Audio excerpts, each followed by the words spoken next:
శ్రోతలందరికీ నమస్కారం. నండూరి సుందరి నాగమణి గారు రచించిన ఒక మంచి కథను విందాం. ఎందుకంతలా విసుక్కుంటున్నావు? ఆవిడకు మనం తప్ప ఇంకెవరున్నారు అలివేలు? అనునయంగా చెబుతున్న నారాయణకు జవాబుగా, ఏమోనండి, నాకు ఆవిడంటే ఇష్టం లేదు. నా పిల్లవాడు ఆవిడ దగ్గర పెరగటం అసలు ఇష్టం లేదు అంటూ తెగేసి చెప్పింది అలివేలు. అలా మాట్లాడకు అలివేలు. ఆమె నీ కన్న తల్లి కాకపోయినా ఆ స్థానంలో ఉంది. మీ నాన్నగారు హఠాత్తుగా చనిపోతే ఒంటరిగా బ్రతకలేకనే కదా తాను ఇలా మన పంచన చేరింది. తన పేరిట ఉన్న ఆస్తి కూడా నీ పేరునే రాసేసింది. ఒక పెద్ద దిక్కుగా మనతో ఉండని. అలా కటువైన మాటలతో ఆవిడని హింసించకు. అదంతా మా నాన్న చేసిన పని. నా 16 ఏళ్ల వయసులో నా గురించి చిన్న ఆలోచన కూడా లేకుండా ఈవిడను గుళ్ళో పెళ్లి చేసుకుని ఇంటికి తీసుకువచ్చాడు మా నాన్న. నా తల్లి స్థానంలోకి వచ్చిందే కానీ నాకు తల్లి కాలేకపోయింది. సరే, తర్వాత మన పెళ్ళయ్యాక మా ఇంటి గుమ్మం తొక్కలేదు. నేను కేవలం ఈ మొహాన్ని చూడాల్సి వస్తుందనే మా నాన్న తాను మరణించి నన్ను చంపాడు. ఇదిగో ఈ దరిద్రం నాకు చుట్టుకుంది. ఇంట్లోంచి వెళ్ళిపోమ్మని చెప్పేస్తాను. ఆమెను అస్సలు భరించలేకపోతున్నాను. దీర్ఘంగా నిట్టూర్చాడు నారాయణ. ములుకుల్లాంటి నీ మాటలు పడటం కన్నా ఆవిడ ఎటైనా వెళ్ళిపోవటమే మంచిదేమోలే. మరి ఆవిడ నీ పేరున వ్రాసిన ఆస్తి కూడా తిరిగి ఇచ్చేయి.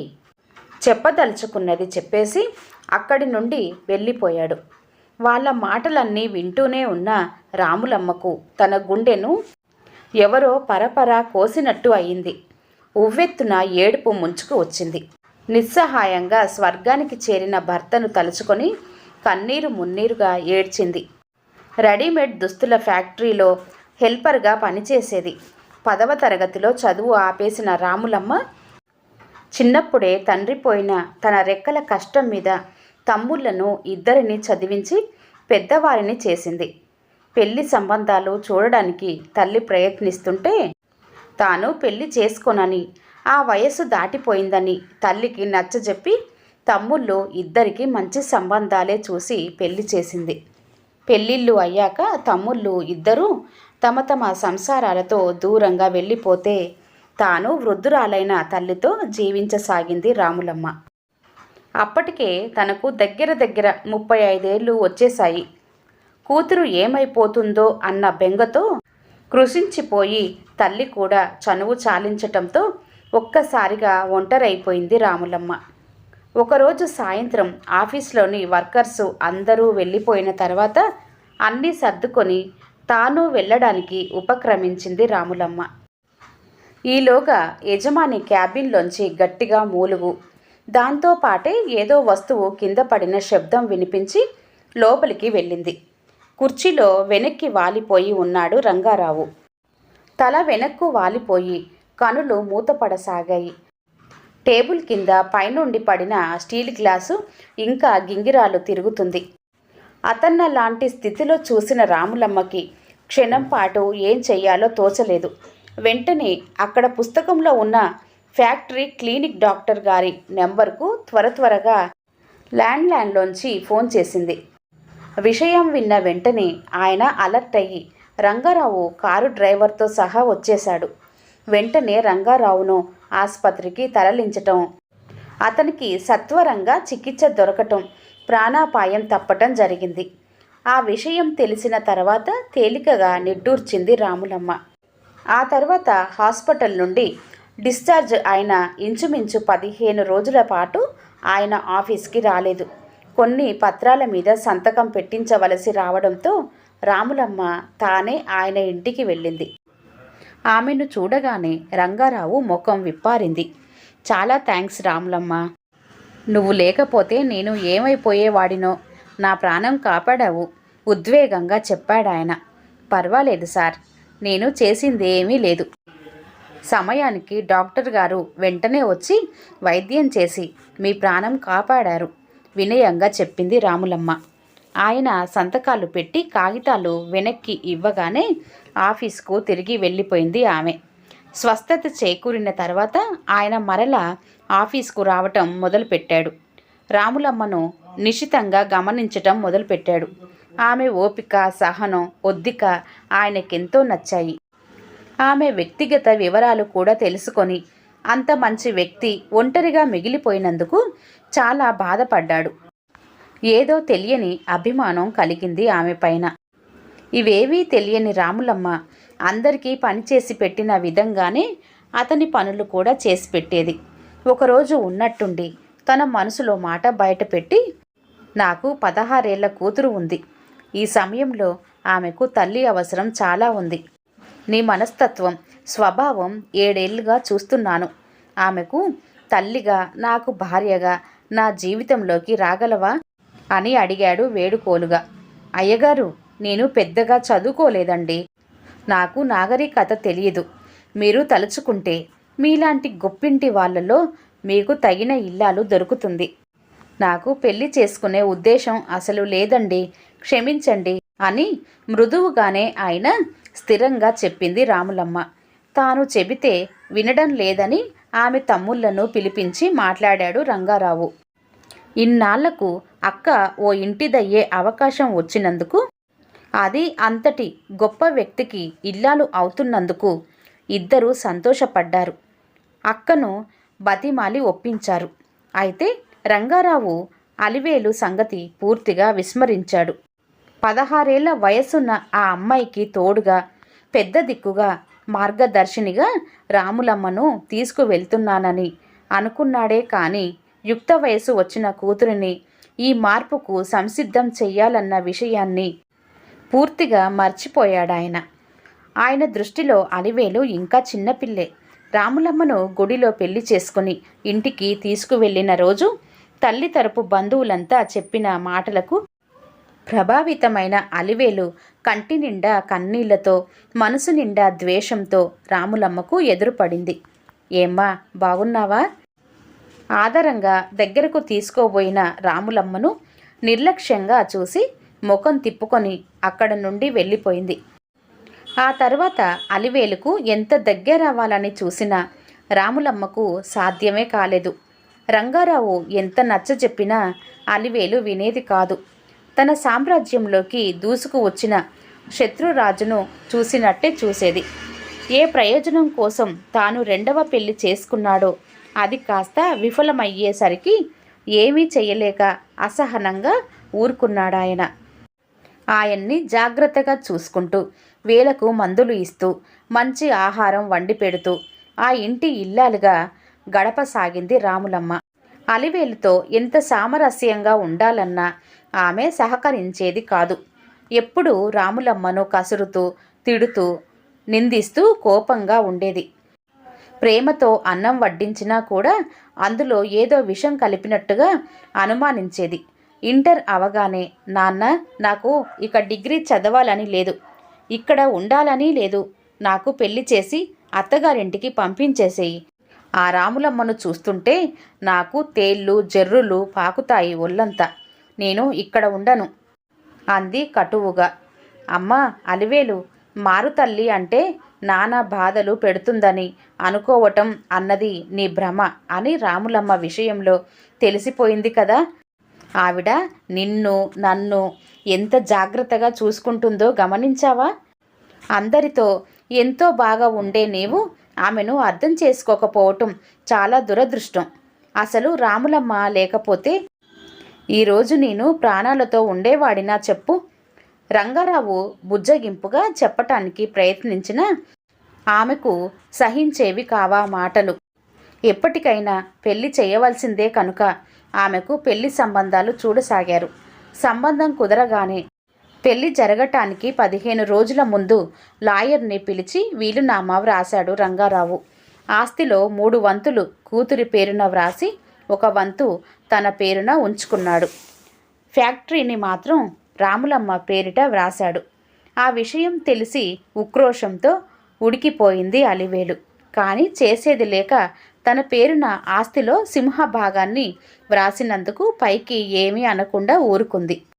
అలివేలు పెళ్లి జరిగి 10 ఏళ్ళయ్యాక రంగారావుకు మళ్ళీ హార్ట్అటాకు రావటం ఆకస్మిక మరణం చెందడంతో రాములమ్మ మళ్ళీ ఒంటరిదైపోయింది. రంగారావు దినవారాలు పూర్తి అయ్యాక అలివేలు భర్త నారాయణ రాములమ్మను తమతో రమ్మని అడిగాడు. ఆశగా అలివేలు వైపు చూసింది రాములమ్మ. ఆమె అయిష్టంగా ముఖం తిప్పేసుకుంది. గత 10 రోజులుగా అలివేలు కొడుకు 2 ఏళ్ల పిల్లవాడు రాములమ్మకు బాగా మాలిమి అయ్యాడేమో. అలివేలింటికి వెళితే ఆ పిల్లవాడిని సాకటంలో తన దుఃఖం కొంతైనా తగ్గుతుందేమో అనిపించి బంధువులు కూడా మరీ చెప్పటంతో రాములమ్మ వారితో బయలుదేరింది. బంధువులంతా చెప్పినందువలన అలివేలు కూడా ఏమీ మాట్లాడలేకపోయింది.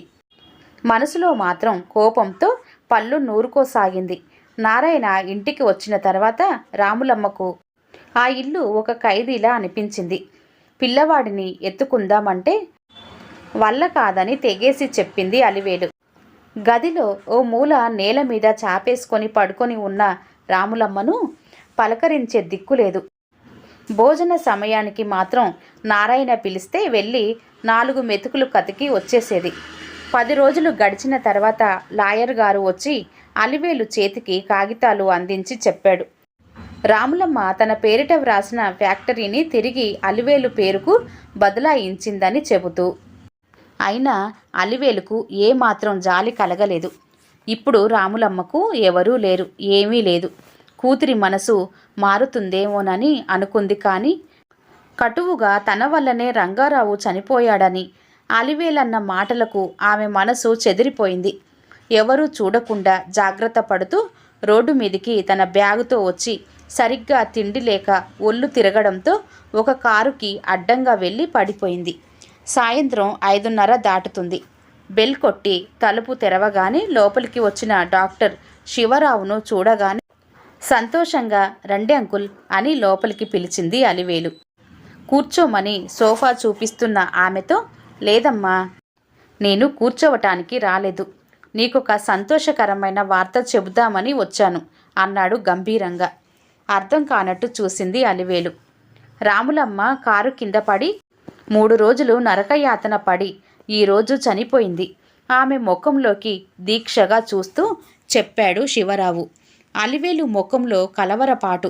ఒక్కసారిగా ముఖం పాలిపోయింది. కళ్ళలో అపరాధ భావన. అంకుల్, మీరనేది నిజమా? అలివేలు గొంతు జీరబోయింది. ఏమ్మా, నీకు సంతోషమే కదా? నీ ఇంట్లోంచి వచ్చి రోడ్డున పడితేనే కదా యాక్సిడెంట్కి గురైంది. ఇంట్లోంచి వెళ్ళిపోయి 3 రోజులైంది. కనీసం మనిషి ఏమైపోయి ఉంటుందో అని క్షణమైనా ఆలోచించావా? నీ సవతి తల్లిగా కాదు, సాటి స్త్రీగా ఆలోచించు. అసలెందుకమ్మా ఆవిడ మీద నీకంత ద్వేషం? చిన్నతనంలోనే చదువు మానేసి కొలువులో చేరి తన కుటుంబాన్ని ఓ దరికి చేర్చింది. నిజాయితీగా పనిచేస్తూ మీ కంపెనీలో అందరి అభిమానాన్ని పొందింది. నాన్నగారికి సరైన సమయానికి వైద్య సహాయం అందించింది. ఆ రోజే మీ నాన్నగారు నాతో చెప్పారు, భూదేవికి ఉన్నంత సహనాన్ని, మంచితనాన్ని ఆ స్త్రీలో తాను చూశానని. ఆ తర్వాత కొద్ది కాలానికి ఆమెను వివాహం చేసుకునే ముందు కూడా నాతో చెప్పారు, నీకు తల్లి లేని లోటు ఆమె ప్రేమ ద్వారా తీరుతుందని. అలాగే ఒంటరిగా బ్రతుకుతున్న రాములమ్మకు తన వాళ్ళు అంటూ ఏర్పడతారని.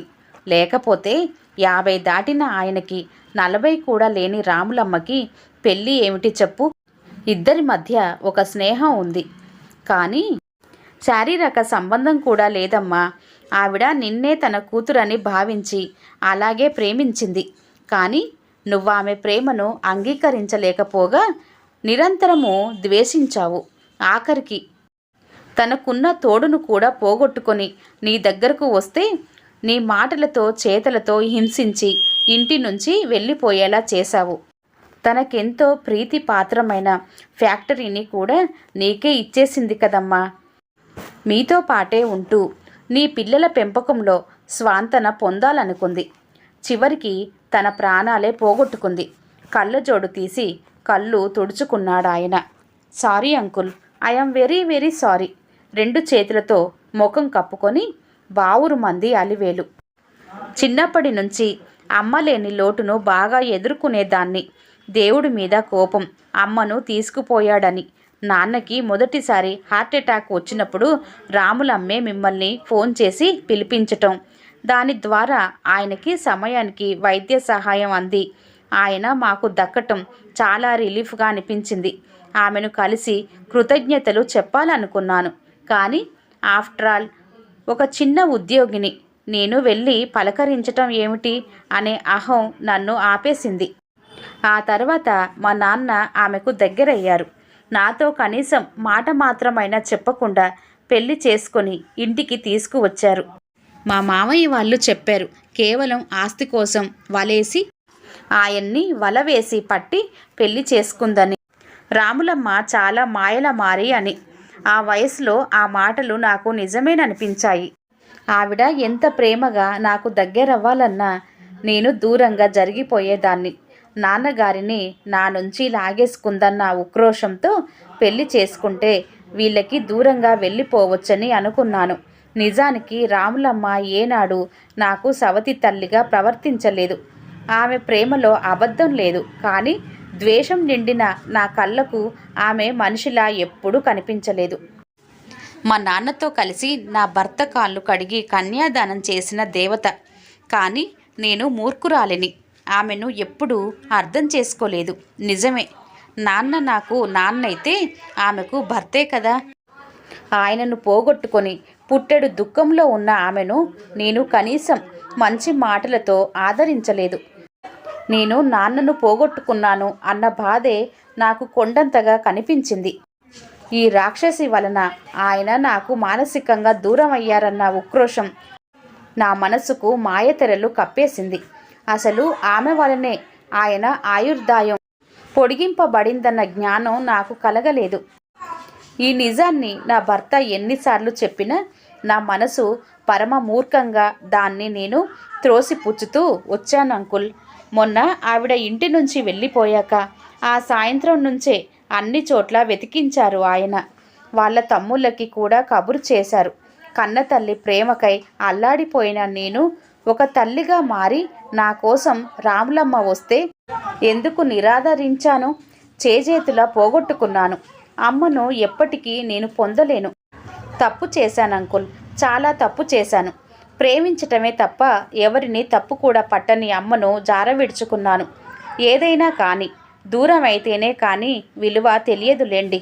అమ్మను గౌరవించని నీకెందుకే అమ్మా అని కోపించి దేవుడు నా తల్లిని లాగేసుకున్నాడు.